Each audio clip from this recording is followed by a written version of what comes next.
Hey everyone, it's me, Rami Marks, your Tangled Yogi out here in Northern California. Happy New Year. Welcome to our Word of the Year 2024. Can you believe it? I'm so excited to share this class with you. I'm about to teach it for the Napa Public Library. So let's get to talking about the things that we're going to need for class. I'm going to be working with a graphite pencil and a tortillon. If you don't have a tortillon, you can always go into the bathroom and grab a Q-tip. They make an excellent blending stump.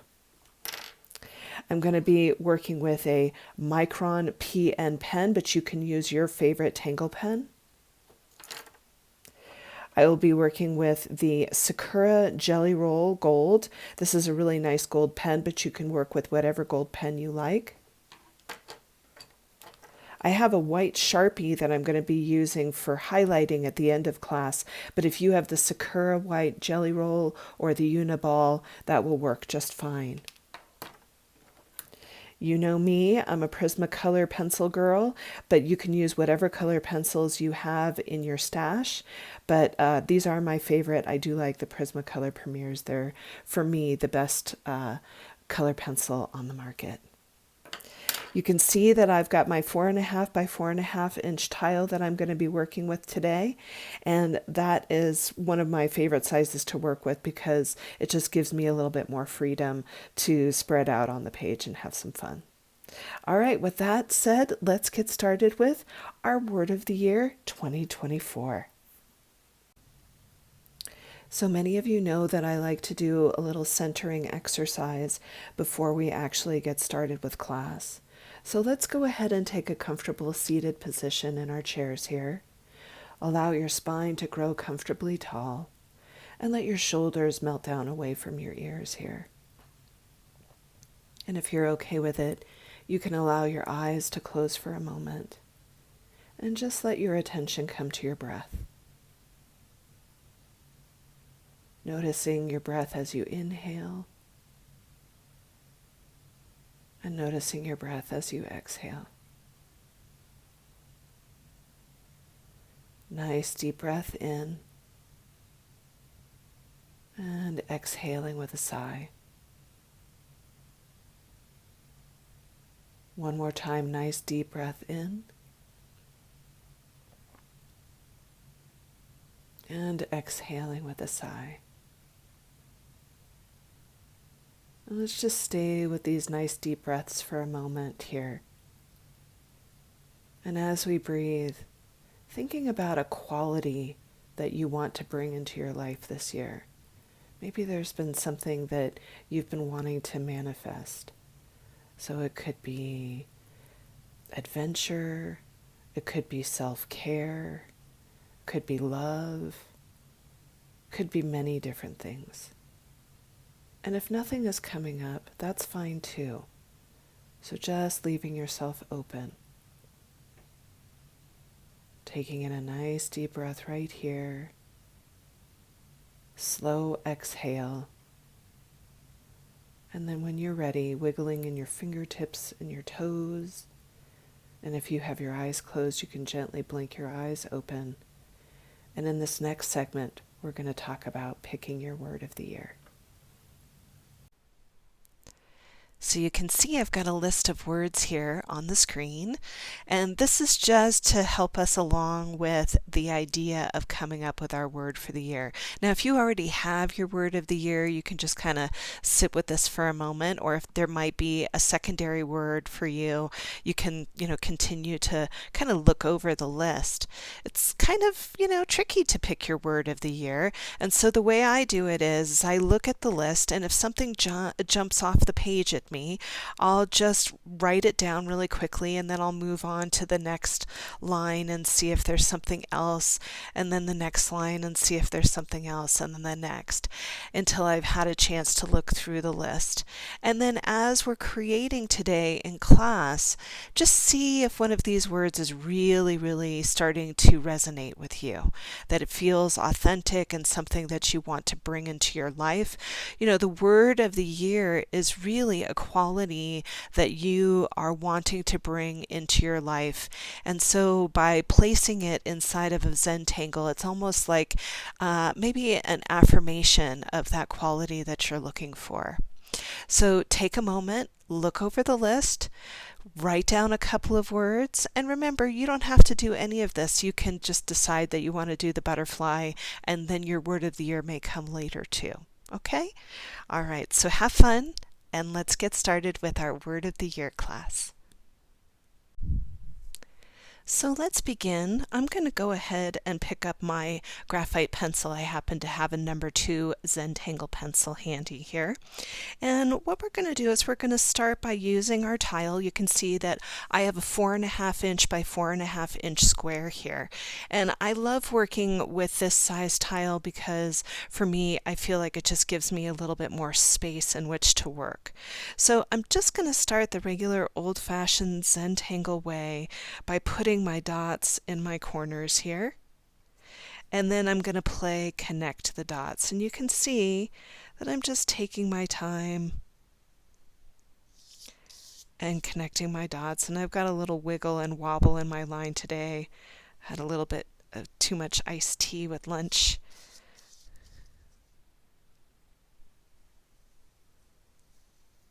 So you can see that I'm just turning the tile and making that work. Now in Zentangle, one of the things that we like to do is we like to divide the space. So when you're looking at something like this, it can be really intimidating to start to create a composition. So I'm going to start by creating a string here. And you can see that I'm still using my graphite pencil, and I'm going to come to this top line and just drop down from the middle here and divide the space. And you can see I'm going oh so lightly with that line because this is really just a guide. I'm going to turn my tile again, and I'm going to do the same exact thing. So I'm just going to come in and go oh so lightly so that now I've divided the space. And that's going to be the beginning of my string. You can see when I bring this nice and up close, it's just a very faint line. Okay? So go ahead and do yours. I'm going to do mine, and then when we come back, we're going to continue working with our string.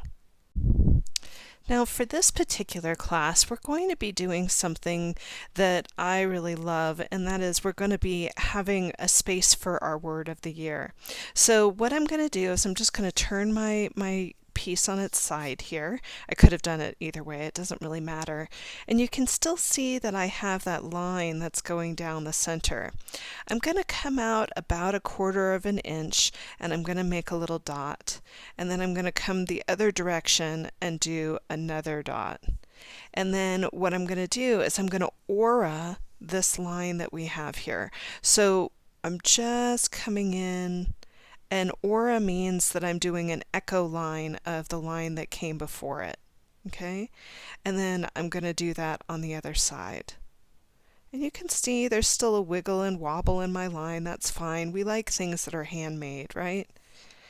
And then I'll come again into the piece and go ahead and do a very small, narrow aura right next to that line that I just did before.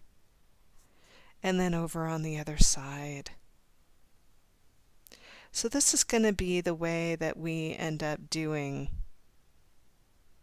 the piece here, so that when I turn it on its side, you can see here is where that word of the year is going to be. Okay? Now I am going to do a little bit of an inside frame on this piece, and what that means is I'm going to come back in and I'm going to do another set of dots. And I'm going to come through, lift up, and go to the other side. I'm going to do the same thing over here, coming through. And this is just an internal frame that I'm creating here. And then I'll come over in this area and connect. And then I'll come over in this area and I'll connect.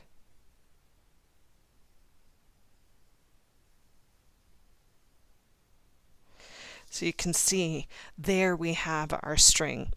I'm going to pick up my pen. I'm working with the Pigma pen today. Many of you know this pen. This is the typical Zentangle pen for beginners. Or if you have a Micron PN pen, this is the same exact pen.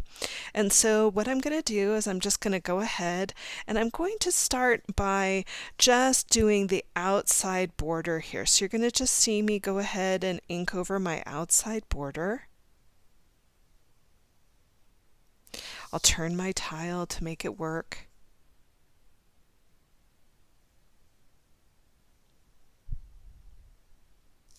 Turning again.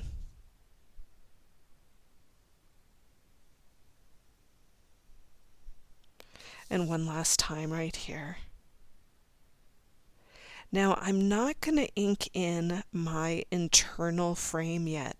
I'm going to wait to do that. I'm going to come back to the center here and I'm just going to do these two aura lines right here. So you're going to see me come in. And I'm going to do my little center line right here. I'm going to aura it the best I can, taking my time. And then I'll go over here and I'll do the same.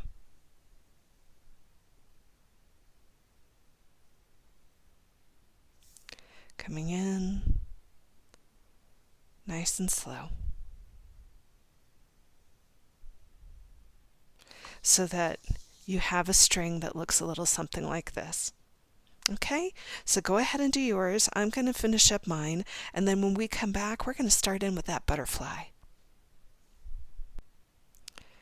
All right, so let's get started with creating our frame in which we're going to be doing our tangles in, which is a butterfly in this piece. And so I am going to start out using a pencil just for our frame for our butterfly, and then we'll start to build off of it. So I'm going to come to the center here, and you can see here's my line. I'm just going to make a little diamond that is going to be the head of our butterfly. And I'm going to zoom in on this so that you can see what I'm up to here.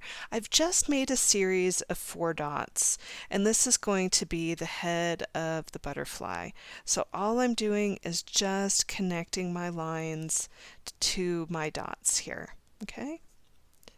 So there I have the head of the butterfly. And now I'm going to come in below where the word of the year is, and I'm going to do something that looks like an upside down flux. Now flux is just a tangle that we use, and we're going to be using a lot of it in this particular piece here. So flux is just an upside down teardrop. And for this particular piece, we're going to be using an elongated flux. Okay, so what this is going to look like is I'm going to come to right before where that second border is, so you can see where that internal frame is. Woo, cat's got my tongue. And so what I'm going to do is I'm just going to start right there, and I'm going to make this elongated flux that's going to come up and touch down. So that's going to be the body of the butterfly here. Now we're going to start to build our wings here. And so what this is going to look like is you're going to see me step away from where the head of my butterfly is, and I'm going to say that this right in here is about 1/4 of an inch, and I'm just going to make a little dot, and I'm going to do the same thing on the opposite side because I want it to be pretty similar. I'm going to go ahead and I'm going to make an arc that's going to come up and get nice and close to this corner but not touch it. So you can see that I'm just coming up and making an arc, and then I'm going to do the same thing over here. So I'm just going to come up really nice and close to that corner and make an arc that touches down. So you can see they're very similar. And I know it's hard to mirror. Do your best. That's all you can do, right? So I'm going to take the piece now, and I'm going to turn it upside down. Now, I love to use my guides from the other side. That always helps me in this particular case. It's going to work out quite nicely. So I'm just going to come in and I'm going to make a little dot right here, and I'm going to use this as my guideline and make a little dot right here. And one of the things that I love about Zentangle is repetition, and repetition is always wonderful for creating. So I'm going to go ahead and I'm going to do the same thing. So I'm just going to go ahead and arc away, and I'm going to pause before I get to the corner, and then I'm going to arc away and pause before I get to the corner. Now I'm going to turn it again. And what I'm going to do is I'm going to come to these two wings up top, and you're going to see me do a very soft wavy line. So I'm going to round off that corner, and I'm just going to do a soft wavy line and let it touch down. I'm going to come over to the other side and I'm going to do the exact same thing. Soft wavy line and let it touch down. Turning my tile, I'm going to do the same exact thing again. So I'm going to go ahead and I'm going to do a rounded corner, a soft wavy line, and let it touch. And you can see that if I was to go right over here, it would look continuous. So we kind of want them to line up. Okay? And then I'm going to do the same thing over here, rounding off, wavy line, and connect. Super fun, super easy. And then we're just going to take a moment to pause right here so that you can catch up, okay? So hopefully you've had a chance to do your butterfly wing in here. And so what I'm going to do now is I'm going to do something that we had talked about before. It's an overdraw. And so I'm just going to come in with my black pen now, and I'm going to very softly start to ink in those lines. And I always like to do it the same way that I started, because for me it brings in a felt memory, and that way when I come back to do other butterflies, I might feel very confident in my lines by creating that felt memory inside of my body.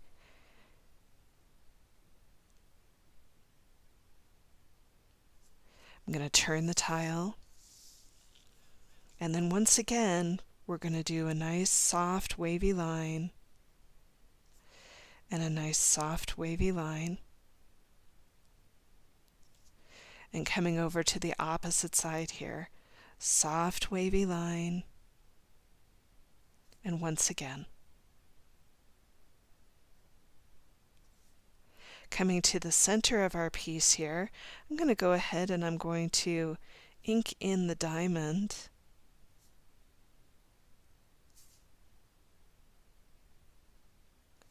And then I'll ink in that Tangle flux.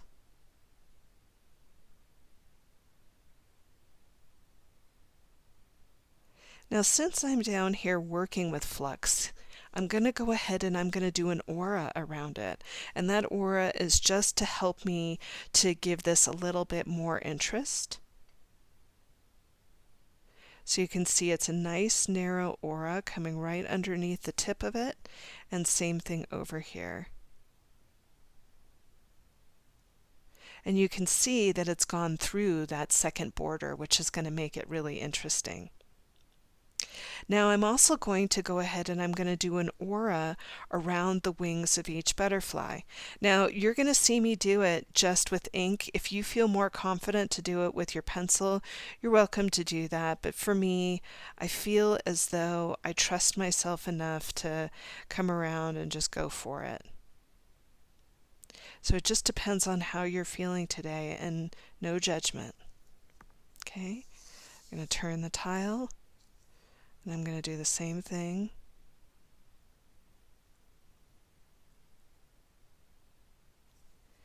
Coming around.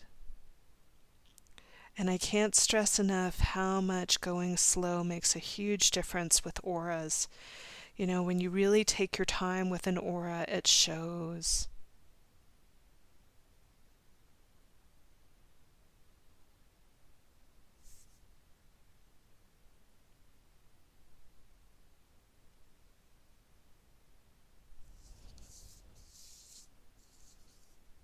I'm going to come around again. Let's just make sure that we've got so that it doesn't go out of focus there.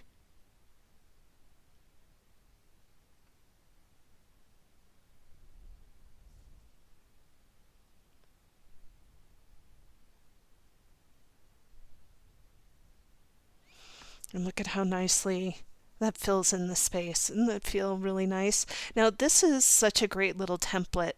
For those of you who love to do multiples, I know that there are a lot of students that love to come back and do many different kinds of tangles and fill in the space.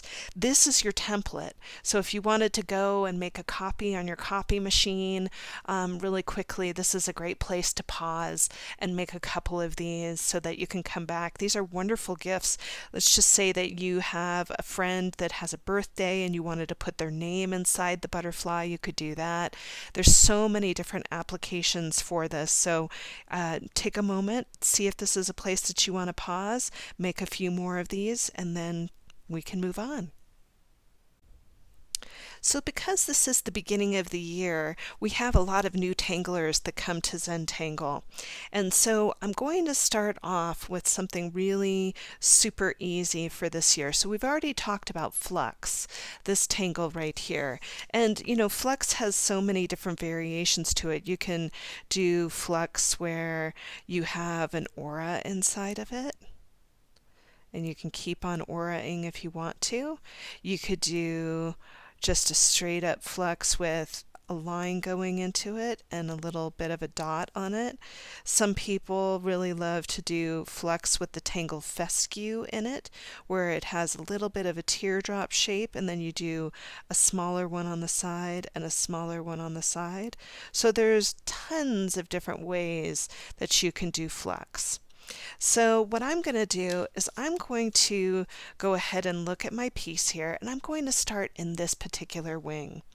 And what I'm going to do is I'm going to use flux and create a little heart-like shape that's going to come up about halfway through the wing. So it's going to look a little something like this. I'm going to come to the halfway point, soften the top, and come back and touch the edge. I'm going to go over to the other side. I'm going to step down just a little bit, and I'm going to connect to the other side. Okay? Now I can go into the center of flux and do an aura. And I can do an aura over here as well. And then if I wanted to, I could come in and just do a nice line with a circle on the end of it. So it's just a soft line with a circle on the end. Okay? So let's go ahead and do that on the other side.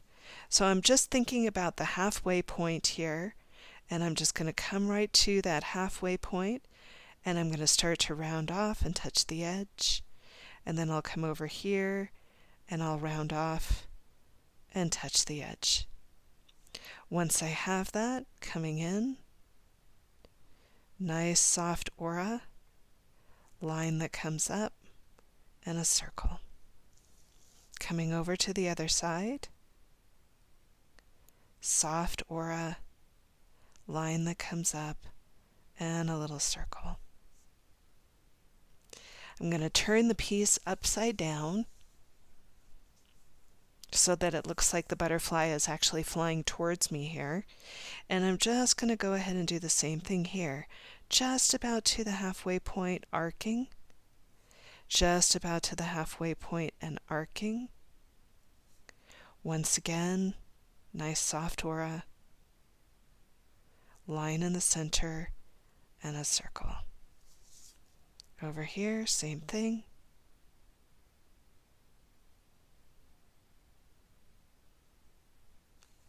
Coming over to the other side here, same thing we've been doing, line that comes up to the halfway point and arcing up. Nice and soft.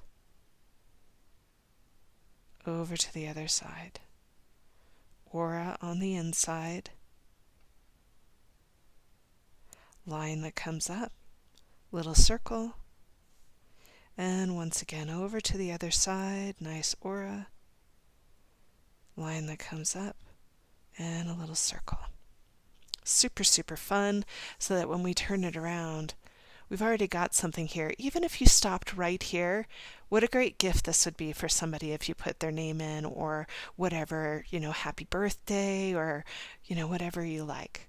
All right, so take a moment to finish that up, and then when we come back, we're going to work with my favorite tangle. I know you guys get tired of me bringing it up, but I still really love it. We're going to work with henna drum. So sometimes when you're starting off the new year, it's fun to start with something that you know, something that's really familiar. And this is one of those tangles that I come back to over and over again because it brings me so much joy. So we're going to work with henna drum.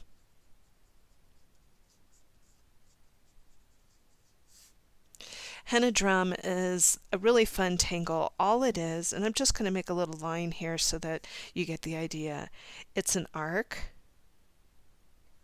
And let's go ahead and zoom in on this so that it's really clear for you.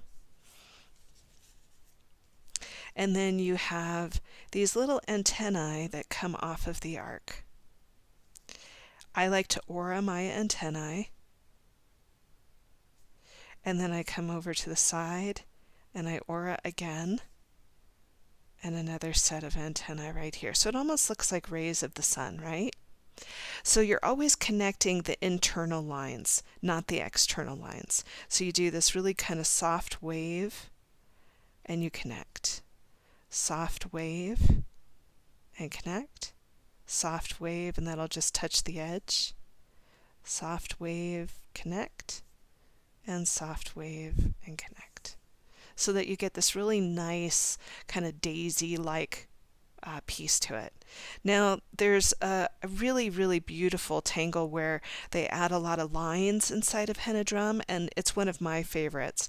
So you can come in and just have a couple of interrupted lines in the center, and then you can see that I'm going to do some really long lines on either side. And so what that does is it makes it look like there's a sheen in the middle of the flower. So all it is an interrupted line, and then straight lines on either side that just keep going. And you can see how that brings a really nice feeling into the flower. So let's take this off to the side and let's start by building our henna drum. So I'm going to come into this upper wing right in here, and you can see that I've got a really nice area to create an arc here. So I'm going to go ahead and I'm going to create an arc that connects those two together. And then I'm going to come in again and I'm going to do an aura that goes right over the top. I'm going to start to build that henna drum, so it's just going to have these two little antennae and then an aura on each side. And you can see that I'm making them fairly long because I want to get it close to the edge. I don't want it to feel too squished down. I'm going to go ahead and I'm going to make a little wavy line going across the top. I'm going to come over here and add another one, and then another one right over there. And then one more right over here. I'm going to connect my little wavy lines. This one's going to kind of fall off the page there. And this one I'm going to make it look like it's going to connect. I'm thinking about this and thinking, where would that little piece be? And then this one, you can see it just kind of fell off the page. Now I can come in and I can do my little dot, my little interrupted lines, and then some long lines on either side. And it doesn't have to be perfect, because once we start to do shading with this, it's really going to be interesting. So you can see that I'm just going to go on either side. I'll do one more interrupted line and then some longer lines right next to it. Same thing over here. You can see my lines are a little bit wiggly and wobbly today. That's just fine.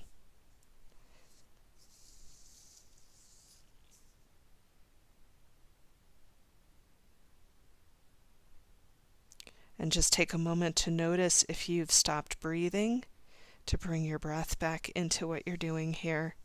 Sometimes when we get really determined, we hold our breath. Now you can see that over here it looks like my petals are pretty much all over there, and over here I've got this little area, so I'm just going to make it look like there's another petal there and just do some lines. And I think that looks really nice. Now another thing that I'm going to do is in the inside of this piece here, I'm going to go ahead and I'm going to do a little bit of a half moon in the center of it. And then I'm going to pool my ink or puddle my ink all around so that it creates this really graphic feel inside of the butterfly.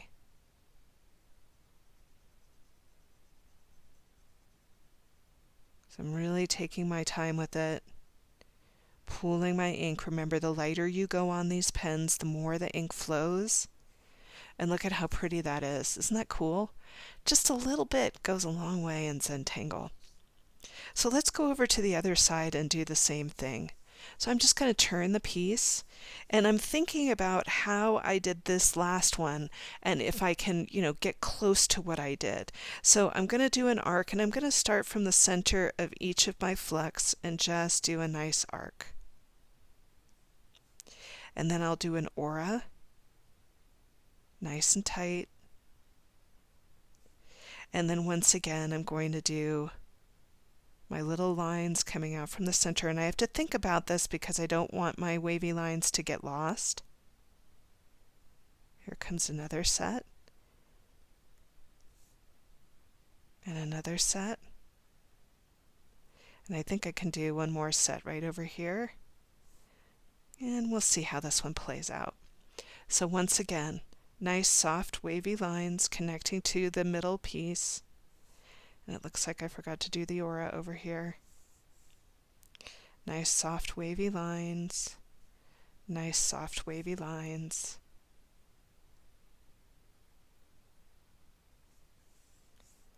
Super fun. Just kind of bringing those in there. And then remember those nice interrupted lines that we can do in the center. Super fun.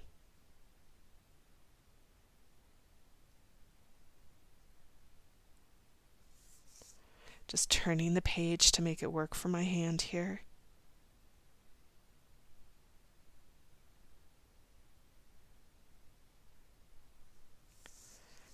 And then coming over to the other side.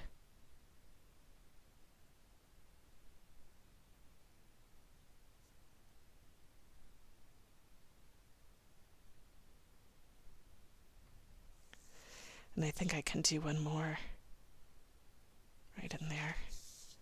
Now remember how we did that idea of the little half moon?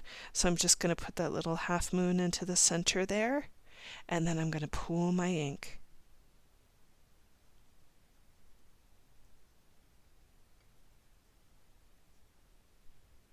I tend to work in little circles. I find that when I do little circles, I get less of that background poking through.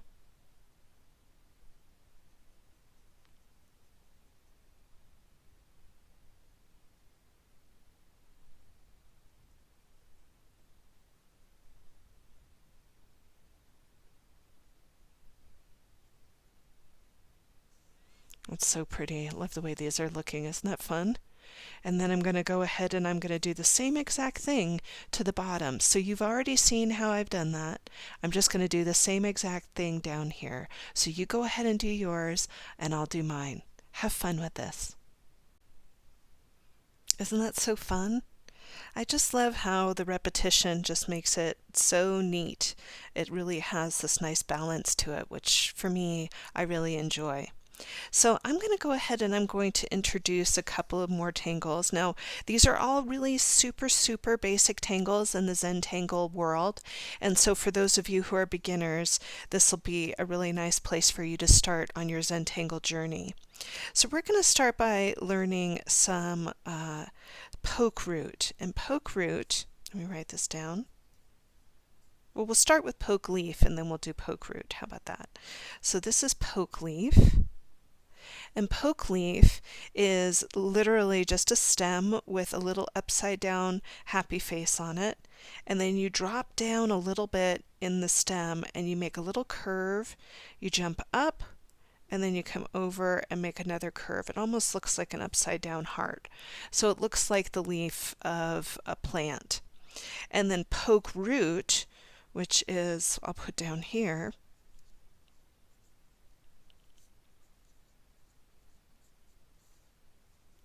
poke root is the same thing, but instead of doing a leaf-like shape, you make a berry-like shape. So it almost looks like a little berry. Okay, so let's take these off to the side here. And what I'm going to do is I'm going to do a little poke leaf that's going to sit right in here and a couple of poke roots that are going to come off the side. So what this is going to look like is you can see that I've got that little frame that was there before, that secondary frame that's in pencil still. And so what I'm going to do is I'm going to come in from the side and I'm going to use this line as a guideline here. So I'm just going to come right down here, right at this middle point, and make a little bit of an arc and make another little arc. I've got my upside down frowny face, or my happy face, and then I'm just going to come in and make my little poke leaf. Now once I've done that, I'm going to do a couple that just kind of dance off to the side. So I'm going to come up and make a little bit of a stem here, nice tiny little stem. And let's go ahead and zoom in on that so that you can really see it. And then I'll do a little bit of an upside down happy face. And once again, here comes my little poke root. And then I think I've got room for just one more, maybe a little baby one.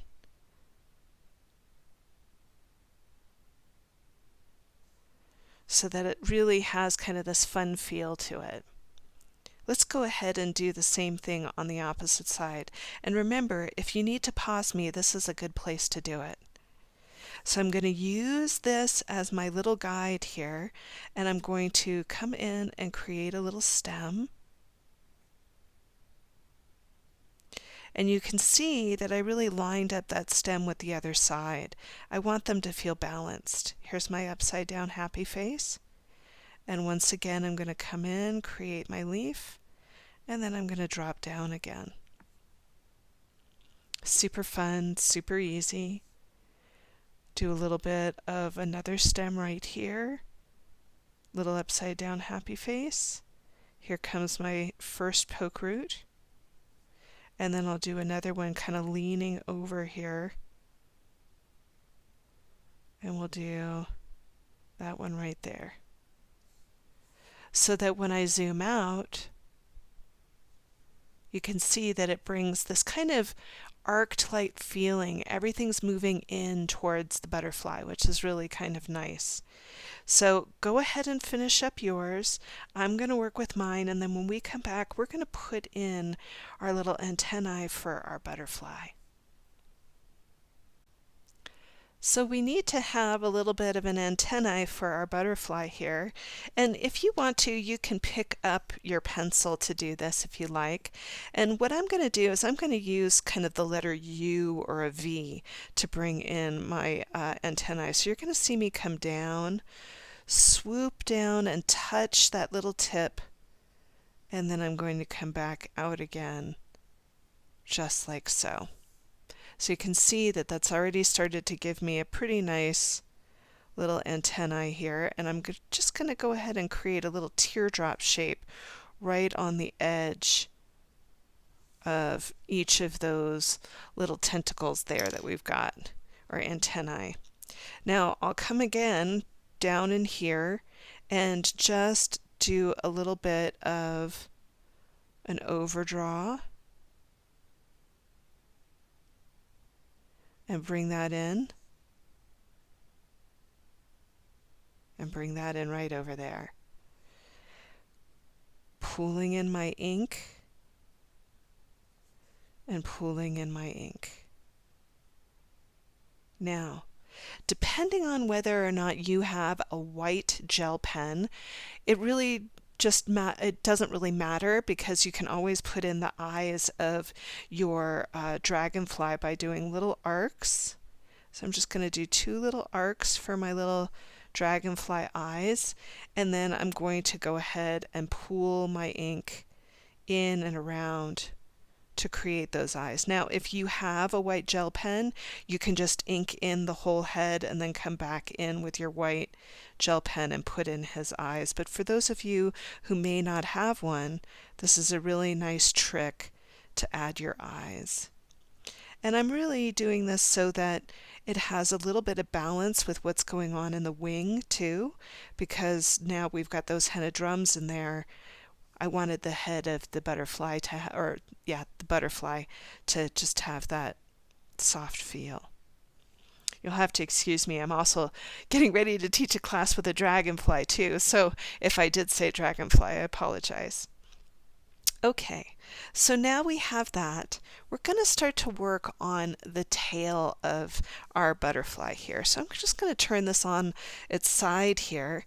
And all I'm going to do is I'm going to come right into where flux is.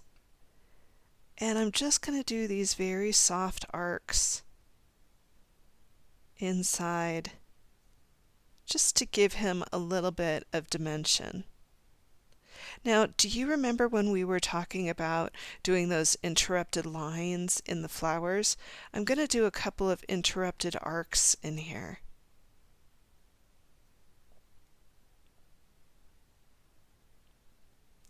And then I'll come back in and continue with my lines. And you can see I'm really just taking my time.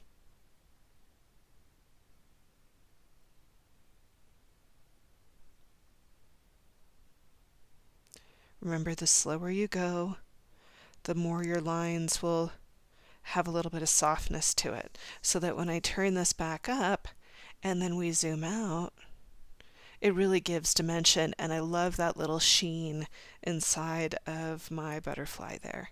Okay, so go ahead and do yours. I'm going to finish up mine, and then when we come back, we're going to start to work with our lines that are our secondary frame.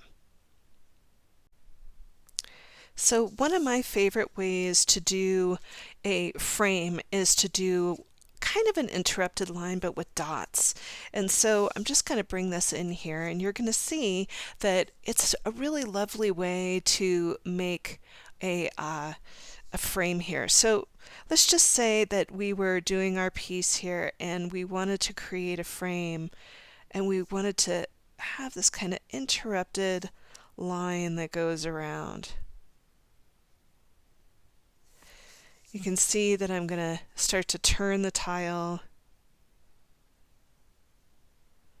and then just about 3 dots and 3 dots. And you can do it really randomly. It doesn't have to be even. Like here, I'll just do a couple. This one can go all the way to the edge. So it's a really nice way to play with framing. And it just gives it a really nice feel. So now you can see, like over in this corner right here, I could add 3 dots, and that would close it off really nicely. These are wonderful ways to play. And you could even go into the inside and do them on the inside too if you wanted to do a second one.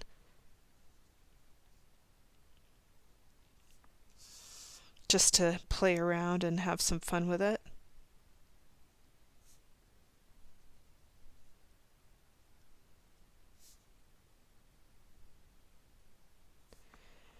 So it's a really kind of neat way to create a border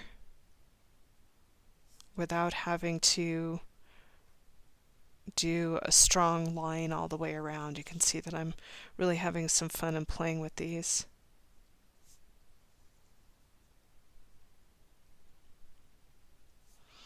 And there you can see that's a really fun little border to do. Now I'm going to come back into the center here, and what I'm going to do is I'm just going to use that guide that I had going around the piece, so you can still see that my pencil line is still there. Hopefully you can see that. So I'm going to go ahead and I'm just going to start with the 3 dots. 1, 2, 3, and then I'm just going to do a little bit of a line, and then I'll go again, 1, 2, 3, and I'll go ahead and do a line. And this one I'm going to let that line kind of curve a little bit. I'm going to turn my tile, 1, 2, 3, and then I'm going to let it drop down. Now here I'm going to lift up my pen and I'm going to come out the other side. 1, 2, 3. Here's a little short dash there. Coming in, 1, 2, 3. And then in here I can make a nice strong line right there. 2, 3. 1, 2, 3. And so you can see that as I turn, it really gives it a neat feeling.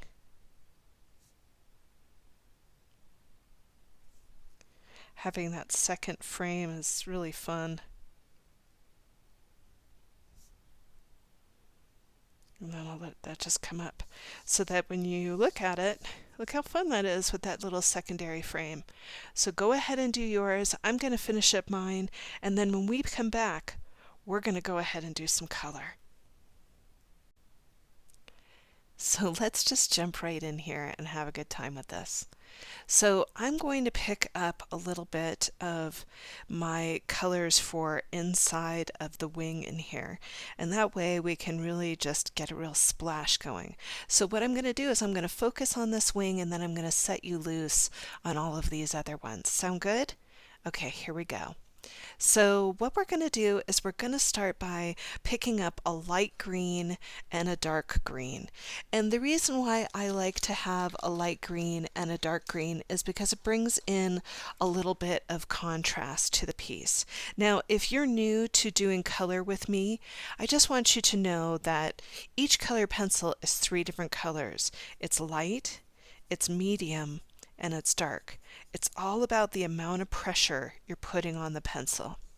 So one of the things that I like to do is I like to make sure that I've got 2 colors that are working hand in hand. So these 2 colors that I have in my hand, this is lime peel green, and this is PC 1005. And then I also have in my hand PC 909, which is the grass green. Now, for those of you who know me, you know that I love Prismacolor pencils. These pencils are wonderful for doing blending with, and so as you get further along on your Zentangle journey, you may want to gift yourself a set of these if you don't have them already. They're wonderful because they're heavily pigmented, but they also have a lot of wax to help them to do blending, which is great. So I'm going to start with the lime peel green first. This is the lighter of the 2. Now, by the way, if you don't have the same colors as me, just grab a light green and a dark green in your color pencil box and just go with it. It'll work out just fine. So I'm going to go ahead and just do a soft dusting of that green in here. So remember how I said it's all about the amount of pressure that you're putting on your pencil? You can see that I'm going very softly with this. So I'm just going to go ahead and go very softly. And then I'm going to go ahead and give this a little bit of heavier pressure with that darker green. I'm trying to get a really nice contrast at the bottom of the leaf-like shape that we've created here. At the very bottom, I'm going to press nice and hard with that dark green to really get that rich dark green. I'm going to pick up my lime peel green and I'm going to do a little bit of blending.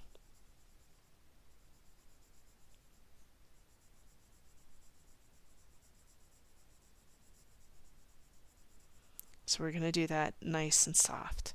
Okay, so that's the first part that we're going to do. If you want to pause me here, this is a great place to pause me and just do this little section and then come back in and we'll do more together. So for the next section, I'm going to pick up two different purples, a light purple and a dark purple. The purples that I have in my hand are process red and violet. Process red is PC994 and then violet is PC932. Okay? I'm going to start with the lighter color first, and I'm just going to dust in the beautiful petals of my flower that I have here. And I'm going very, very lightly with that process red. Process red is one of those colors that it's so lovely, it's so vibrant, and you can do a lot with it. But I really love it as a light dusting. So you can see that I'm just turning it here. Getting right into that petal. And then I'll do the other side right in here, very, very softly. Now I'm going to go ahead and pick up my purple, and I'm going to start to do a light dusting of the purple, going about halfway up the leaf, or up the petal, sorry.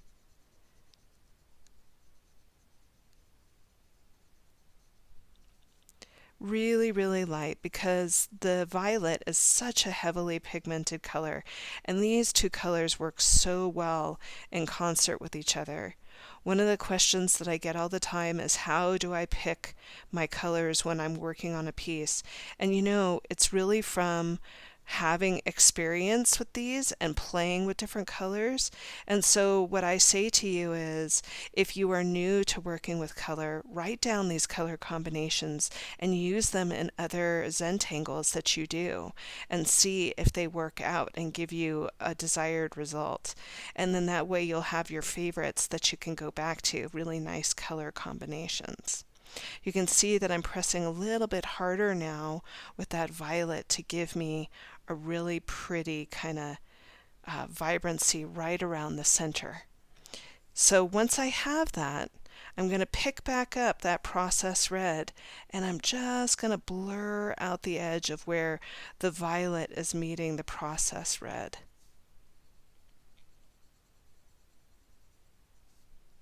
And I'm just doing little circles right where that line of demarcation is.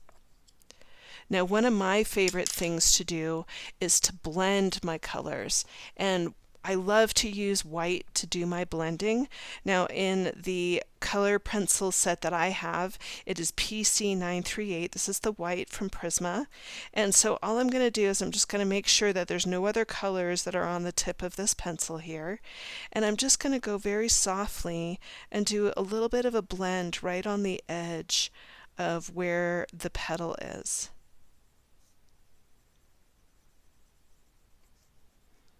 I'm not pushing hard, I'm just giving it a soft blend. And that really is quite nice. You can even use it in the green. You can see that I'm just going to clean off the tip of this, and you can come into the green and blur out some of those colors as well, just to give it a softening. What I feel like this does is it makes your color pencils look like pastel. So go ahead and do that, and then when we come back, we're going to work on the edge of the butterfly wing. So for the edge of the butterfly wing here, what I'm going to do is I'm going to pick up three colors. I have my yellow, my orange, and my red. So the yellow that I'm working with today is yellow to orange, PC1002. I also have in my hand orange, which is PC918. And then finally I have Scarlet Lake, which is PC923. Now if you don't have these colors, don't worry about it. Really what I'm looking for is a yellow, a orange, and a red. Okay? So I'm going to start with the yellow first. And I'm going to talk about when you have a lot of space in which to do your work, you want to make sure that your pencil is really nice and sharpened up.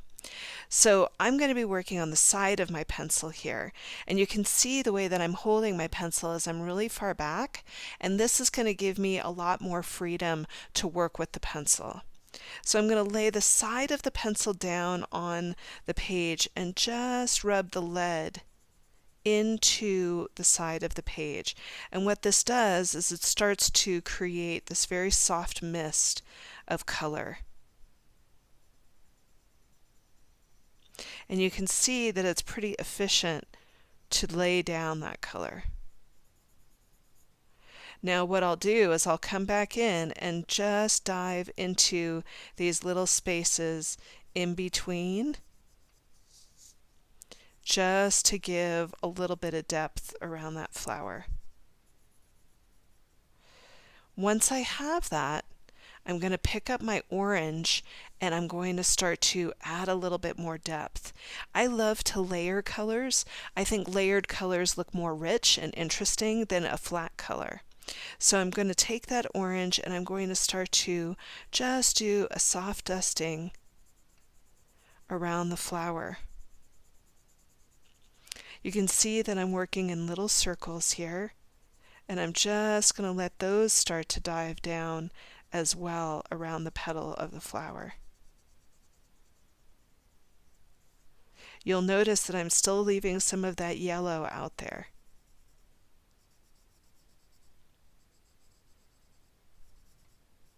Once I've got that, I'm going to go ahead and I'm going to pick up that red. Now for me, working with red and working with these colors really gives a beautiful, vibrant tone. So I'm going to go ahead and I'm going to start by coming in and doing a soft dusting of that red right around the petals. Diving down, once again, we're layering color.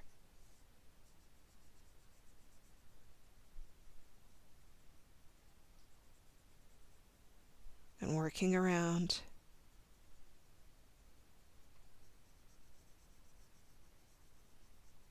Diving in. So you can see I've got yellow, I've got orange, and I've got red. I'm going to start to press a little bit heavier right into those areas in between those petals. Just like so. Once I've got it the way that I want it, I'm going to come back in with yellow. So we had used a little bit of the white to do our blending for the first part of this, but now I'm going to use yellow to do my blending all the way through. Let's go ahead and zoom in on this a little bit more if we can. So you can see it looks a little scratchy in here. By having a color that's lighter, you can go ahead and soften some of that area. So you can see here's the yellow, orange, and red. Right where that line of demarcation is, I'm going to start in with the yellow. And I'm just going to do little circles, dusting it down. And then when that orange meets the red, I'm also going to come in there and dust it down. Coming in around where that red is, and just working in little circles, you can see that just by working that way, it starts to soften up the colors. Little circles. Now, if the paper that you're working on has a lot of tooth to it, you may have to press a little bit harder, or you can pick back up that white pencil, like I've just done, and you can do a little bit of blending with the white to take out some of that tooth from the paper that you have. So it really just depends on the kind of paper. Sometimes people will tell me, oh, I used watercolor paper and it was really toothy and difficult to get a soft blend.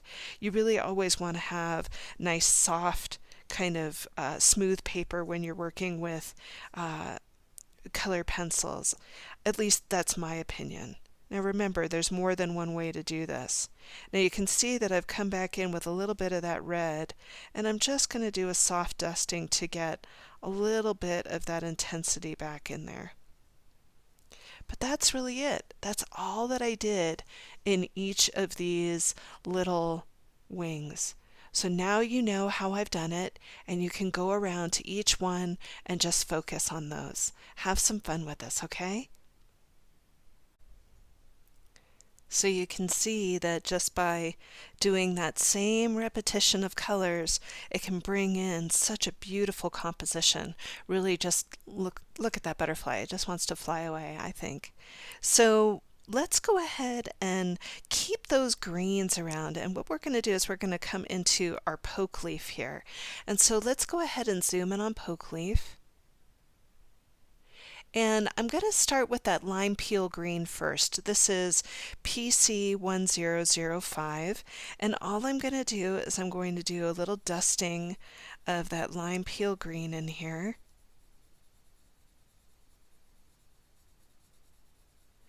And then I'm going to do a soft shading of that darker green. This is that grass green, PC909.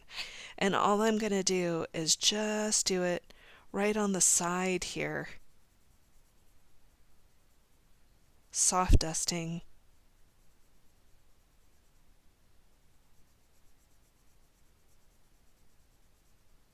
And give it a little bit of a push for a little bit of that dark green on the edge. You can come back in with that light green and blur your edge just a little bit and give it a little bit of softening. So go ahead, do the other side, and then when we come back, we'll talk about poke root. So you can see that I've had a chance to do that. I'm going to come into poke root over here, and I've got that really nice scarlet lake that I was talking about earlier, PC923. And what I'm going to do is I'm going to come into where poke root is and just do a soft dusting of color on the side. I'll let it come round underneath. But I'm leaving a little bit of white right up at the top. I'm going to do the same thing over here. Now I'm going to press a little bit heavier.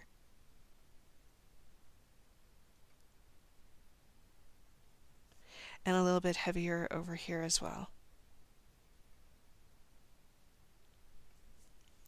I'm going to pick up just a skosh of that orange that we were using earlier and just dust a little bit of that orange in there to soften the line of demarcation.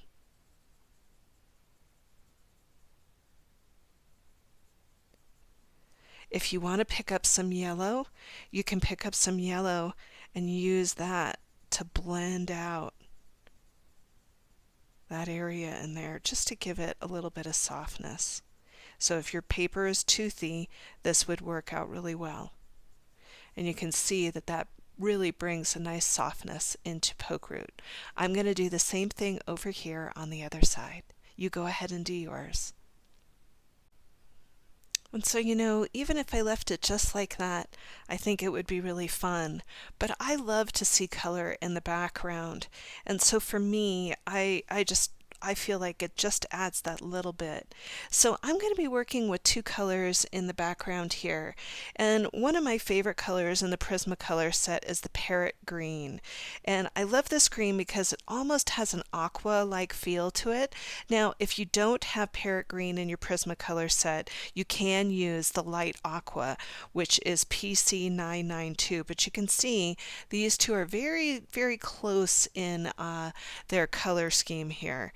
Now, I love the parrot green because it just brings in leafiness, and that's kind of what I'm going for the background of that butterfly.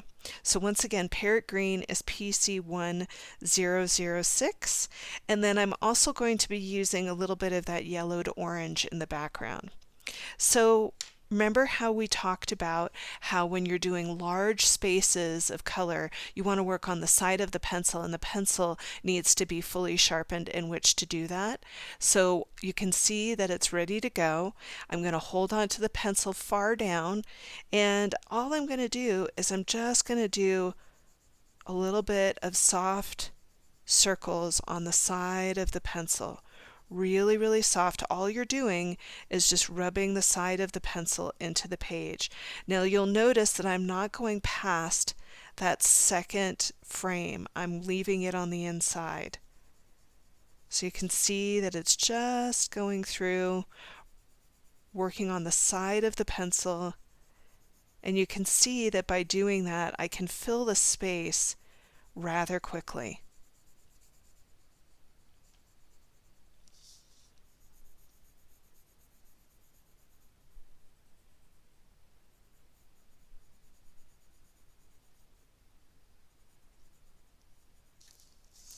And then just coming over here, working it down. So you can see that I filled in that whole top area, and now I'm going to go ahead and I'm going to work with the sides over in here, and I'm going to do the same thing with the bottom area. So you can see that it's just going to go right down the side. Really, really soft. I'm not doing a lot here. And then even inside of this area where I've got my poke root and poke leaf, you can see that I'm just working with the side of the pencil and just working around it. Because we already have color in there, it's not going to grab it unless you're pushing really hard. I'm doing the same thing over here, and you can see that this is given this kind of a soft aqua.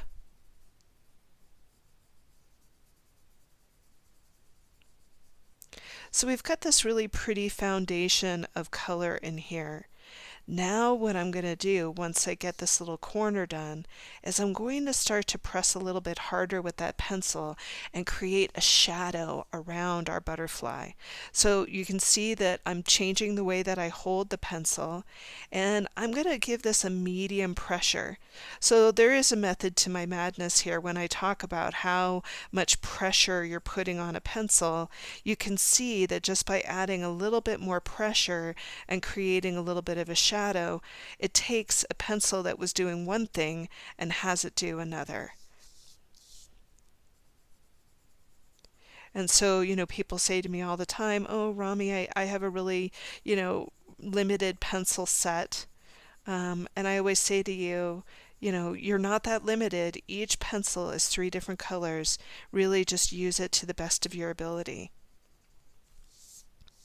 So once I've got that shadow on the inside, I'm just going to let that shadow dance down the side.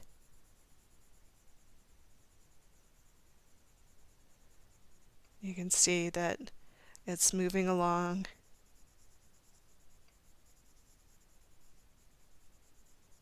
And moving along the outside edge too. And the reason that I do this is because I really want that butterfly to look like it's just going to get up off the page.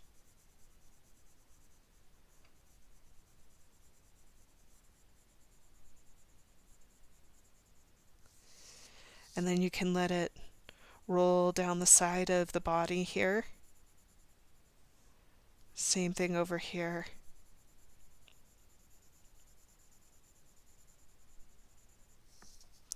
And down over here.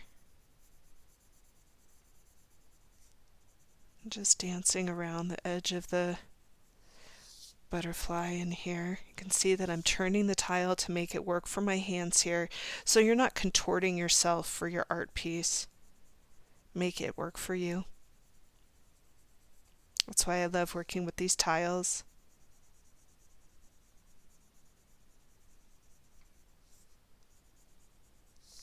And then I'm going to roll over here and give it a little bit more of a press.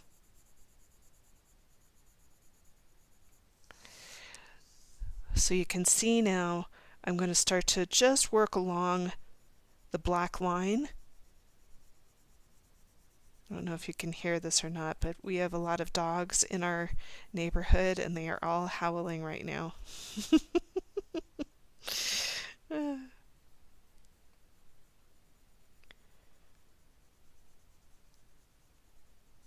So you can see that I'm just pressing a little bit harder, and you can see that that gives it a little bit of a zing, a little bit of that wow factor.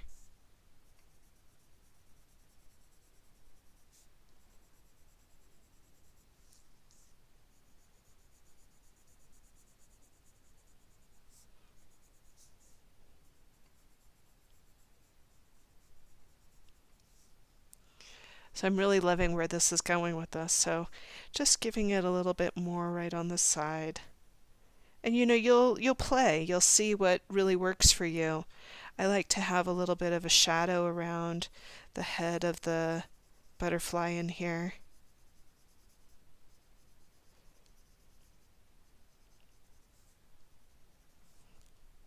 And a little bit of depth down in here as well, just to give it some interest. And you can make it as light or as heavy as you want it to be. So once I have that, you can see that it just really gives the depth that we're looking for, but I want to play a little bit and add a little bit of like a watercolor feel to the background. So if you need to pause me here, this is a great place to pause and finish up what you're doing. Otherwise, I'm just going to come in with a little bit of that yellow and just start to make these little soft shapes that are in the background, almost as if you were seeing kind of flowers off in the distance, and that butterfly was just kind of hovering around where those flowers are. And you can be really random with this. You can see that I'm kind of jumping around. Once I have the yellow the way that I want it, I'm going to go ahead and I'm going to pick up the white. And I'm going to start to do some blending in here. So you're going to see me start to just do little circles with that white. And you can see that this will make it feel like a watercolor just by doing these little circles. Now, the reason why I'm doing this is because in the background here, we are going to do some wallpaper. And wallpaper is a wonderful way to bring texture into a background without taking away from the main characters of the piece. So I like to blend everything in as much as I can before I introduce wallpaper. So you're just going to see me work with the colors.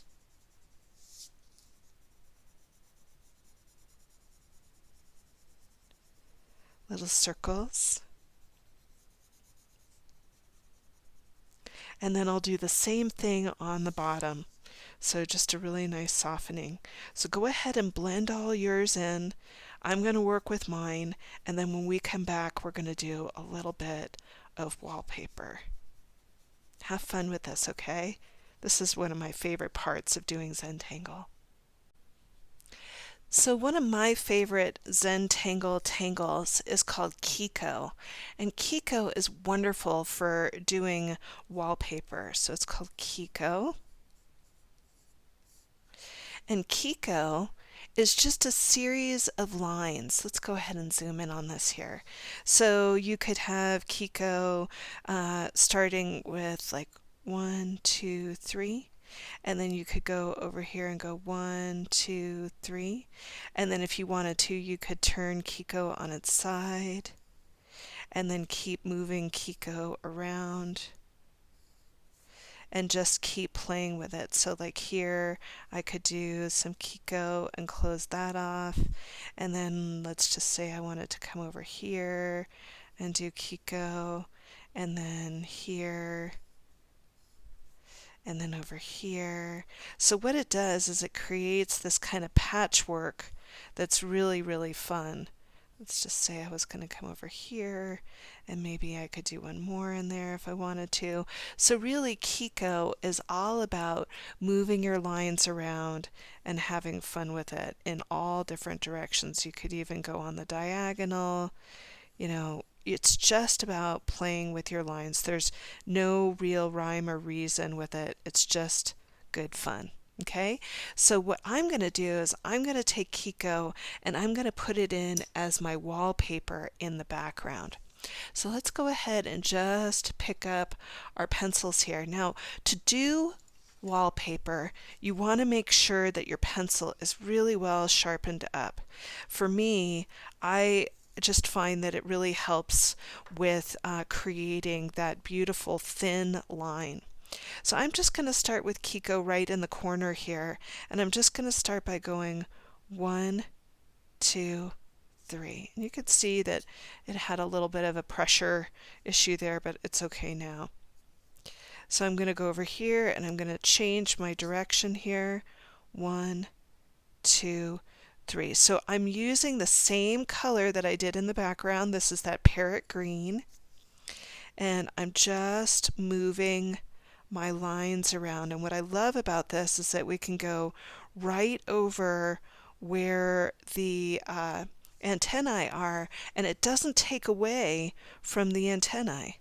It really just makes it interesting. It doesn't take away from it at all. So I'm going to come in here and do some diagonals.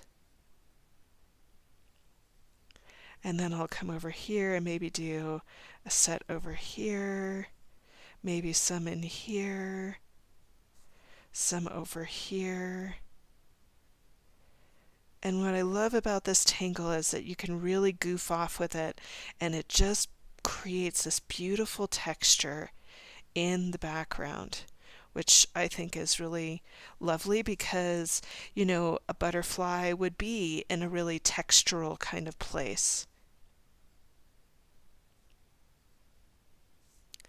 You can see that I'm just going to let those go in any direction we want it to go in. And look at how pretty that is in the background. Isn't that lovely? So we could go over here and maybe do some of these in here. Maybe some up in this direction, some down in this direction. So we're just playing with Kiko.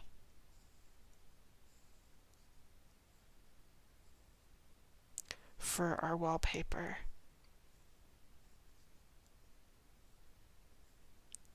And you can already see, isn't that so cool? Love that. And then, you know, on the sides, it's a little bit harder to show what Kiko is doing, but you can do the best you can just by, you know, throwing in a few lines here and there. And then when I start to get towards the bottom in here, I'm going to do the same thing. Now in the darker spaces, you may have to press a little bit harder just to get it to show. But remember, it's just about making the background have some texture to it. So don't get too judgmental of yourself if you don't like where Kiko is going. It will work out in the end. I'm just working through. I'm just adding in those lines as I go. And you can be super random with it.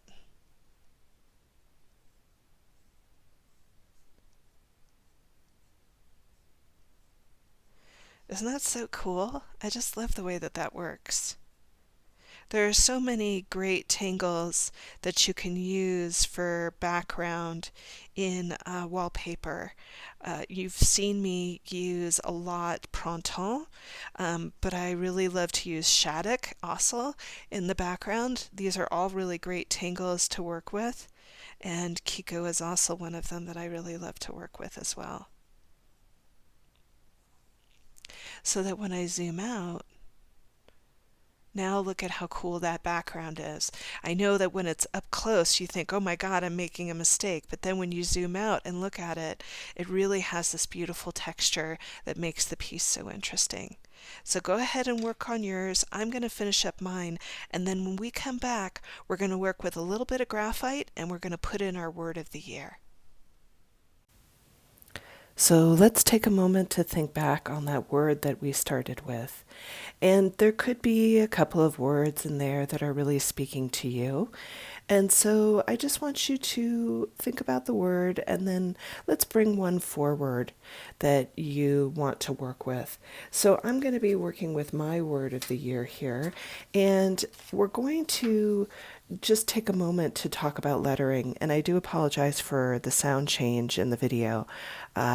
I have moved up to the main house. My studio is outside, and it is 10 degrees outside, and I'm not willing to go get my headset right now. So we are going to do this with just a regular headset. So I'm doing the word inspired, and so you're going to see me just write out my word in plain print.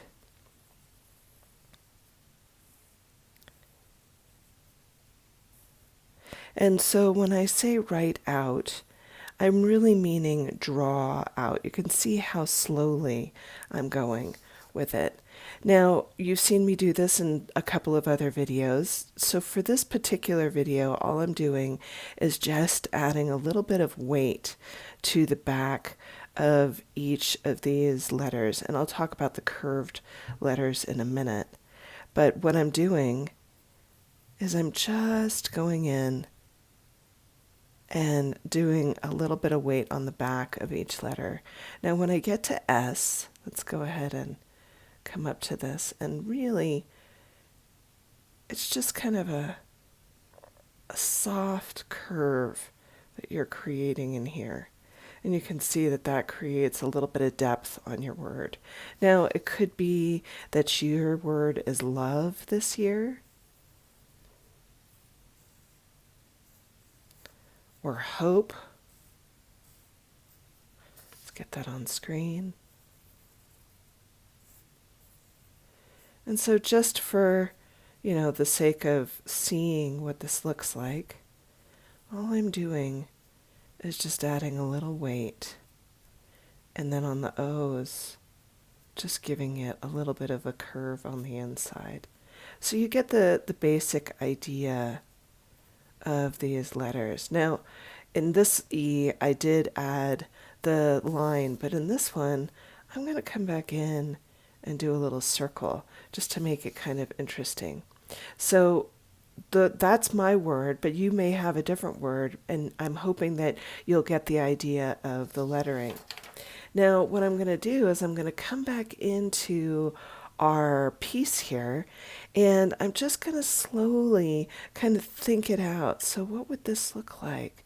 You can see that I'm just kind of, going over it as I'm writing it out and thinking about how I'm going to write in my letter. And you can see that I'm using graphite. And that way, when you're doing this, you're not totally locked in. You can, decide how you want to do it.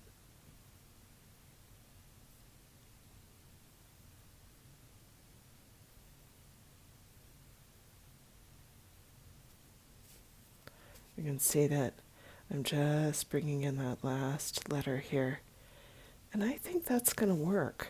I think that's going to work just fine. So you saw me kind of air writing over the top of it, and now I've got it just the way I think I want it. So I think what I'm going to do is I'm going to pick up my pen and I'm going to start to draw it in. But take a moment, air write yours in there, and see how it works for you. I'm going to go ahead and start to air write in, or write in the letters with my pen here. You can see that I'm taking really special care as I go.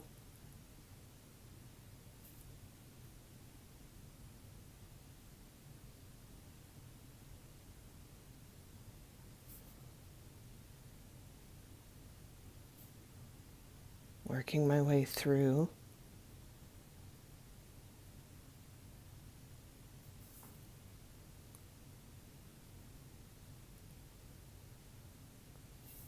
And then I'll go ahead and I'll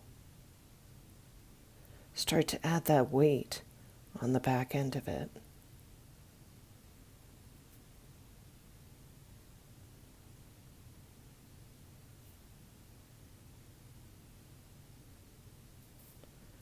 I'm just going nice and slow.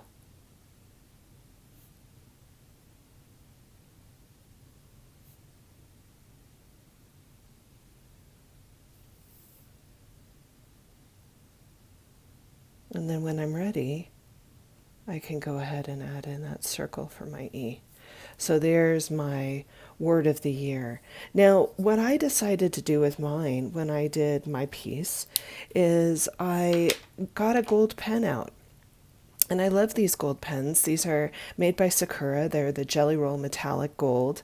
And they have them in copper. They have them in all different colors. And they're really fantastic pens. So you could do yours in any color. And you could also do this in color pencil too. Let's just say you wanted to bring in the yellow from the butterfly. You could put that in there. If you wanted to bring the purple and the magenta in there, you could bring that in. If you wanted to do it in black, you could darken it in black. So it's really up to you what you want to do with it. So I'm just going to take my gold pen and start to bring that in. You want to be mindful where you put your hand when you use these metallic pens because it takes them a moment to dry and you don't want it to smear or smudge. And if you do get a smear or smudge, that's something a white pen can work out for you too. So don't worry too much about it. Now I love working with the gold pens. I think they're really wonderful. So you can see that when you work with the gold pen, it gives it a little bit of an incandescent flare, which is something that I really like.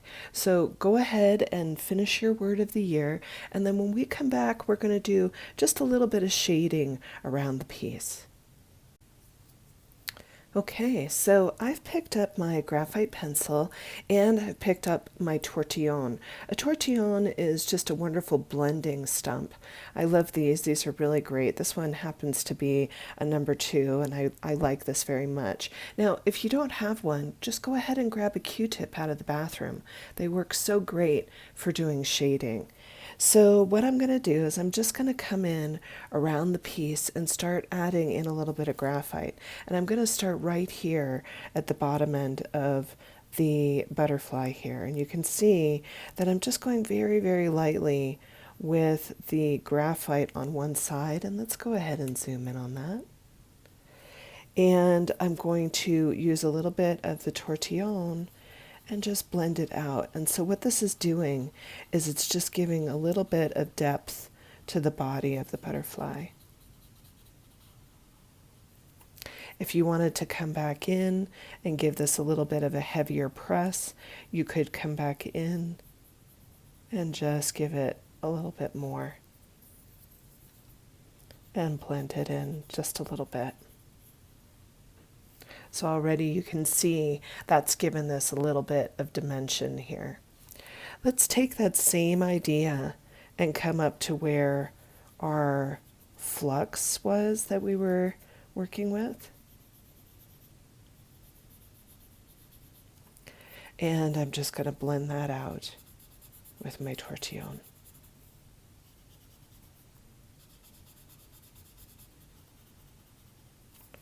And you can even come up to where you've got the eye of the flower here and do a little bit of that inside the eye of the flower. Now you'll notice that I'm going to leave a little white up top just to give that a little bit of sheen as well.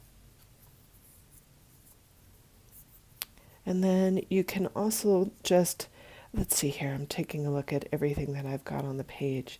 So I think I'm going to start with that first, and then when we come back, I'll talk about doing the outline of the butterfly. So I'm really loving the way that that shading has brought in some depth all the way around. It's really given it quite a bit of depth, and I like that very much. So let's talk about the outside of the butterfly here, this really nice outline. Now, if you wanted to leave it white, you could leave it white. If you wanted to take some of the pink or some of the green from the inside and use that, although I don't think I would use the green just because my background is so close to it. So I think I would probably use the pink if I was going to use a color pencil, or you could use black and blacken in the outside of the butterfly. Now you can see that I've actually picked up my gold pen again, and I think I'm going to use that as the outside edge of the butterfly because I love the idea of it having some shimmer. That always speaks to me, so I'm just going to go ahead and bring that into the outside edge of the butterfly here.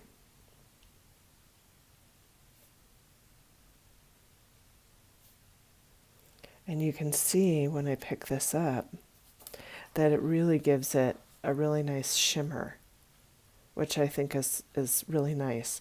So I'm going to go all the way around and do the outside edge of my butterfly with the gold. But you can choose whatever color you want in there. Don't feel like you have to do what I'm doing. Okay? Have some fun with that. And I think that really looks really nice with that gold on the outside edge, don't you? That really has a nice feel to it. Now I am going to pick up my white pen and add just a little bit of shimmer to this. Now today I happen to have the Sharpie in the house, so I'm going to go with that. This is a really nice Sharpie pen that I got a few years ago, and I really like it. It's a paint pen and it's water-based, and you can see that the nib is really, really fine, which is nice. So these are, you can pick these up at, I think you can get these at Michael's or Amazon or any of your favorite art stores. You do have to shake them up a little bit, but they're great for painting on rocks and all sorts of things. And it's going to do the trick for today's class too. So what I'm going to do is I'm going to come down and add a little bit of sheen inside of my leaves. Now, I do want to say that if you have a Sakura white jelly roll pen, or if you have the Uniball pen, you can use that too. So I'm just going to give this a little bit of a sheen in here by adding a line and a couple of dots. And let's get really nice and close to that so that you can see what I'm up to, just to make it interesting. And then I'm going to add a little sheen into my berries in here. And then I like the idea of making it look like there's a little, almost like snow around the butterfly, or glimmers of like morning dew. So I'm just doing a little bit of dotting on the butterfly itself. Remember, you want to be very careful with these pens because they take a minute to dry. So if you are working with these, watch where you put your hands. Getting right down in there as well. So you can see that that just gives a little bit of interest inside the butterfly. Now, if you are one of the people that blackened in the whole head of the butterfly, you can come in and do your eyes a little bit more, just to give them a little bit more of a pronouncement. And then I'm noticing that I didn't do my stems of my leaves or my poke roots. And so you can see that I've picked up my graphite pencil and I'm just adding in a little bit of black on each end, and then you can come in and you can start to just dust the edge of each of these with a little bit of your tortillon, which I think looks really nice.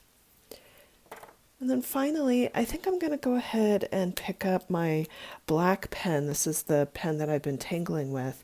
And I'm going to hide my initial in the piece because I'm feeling like I'm done. And so what I'm going to do is I'm just going to come in right down here and put my initial. And that kind of signifies that I'm feeling done with the piece. And of course, you know me, I'll tend to look at something for a moment and see where I might have left something off. And I do think I'm going to add just one little bit of sheen right in the body of the butterfly. Now I feel done. But it could be, a little while before I feel completely done. You know how it is, right? You'll look at a piece and decide what you want to do with it. Now, if you are wanting to let go of any lines that you had in the piece, like you can see, I've got a little bit of graphite lines. I've got a little eraser in my hand here, and I'm just going to let go of any graphite lines that were in the piece. I'm just going to take a moment here to bring in my original piece that I have here. Let's see if I can just swoop this underneath. And in my original, you can see that I added some little fireworks for the idea of New Year's, because this is a New Year's intention. And I like to play, so I always come back and try things a little bit differently. You can see the first time I did the word, I didn't add a border around it, and this time I did, and I added the fireworks, and this time I didn't. So it just really depends on how you're feeling about it. So I hope you enjoyed the class today. If you did, please give the video a thumbs up. Even better, hit the subscribe button and you'll be notified whenever I add a class to my YouTube channel. And if you would like to join us on Facebook, you can join us at the Tangled Yogi Art Community page on Facebook and share your work there. I love to see what people do because they always change up the compositions and we always learn from each other. So please feel free to join us. It's a very supportive community. So that's it for me. I'm Rami Marks, your Tangled Yogi. Happy New Year, and I look forward to seeing your word of the year. Bye for now.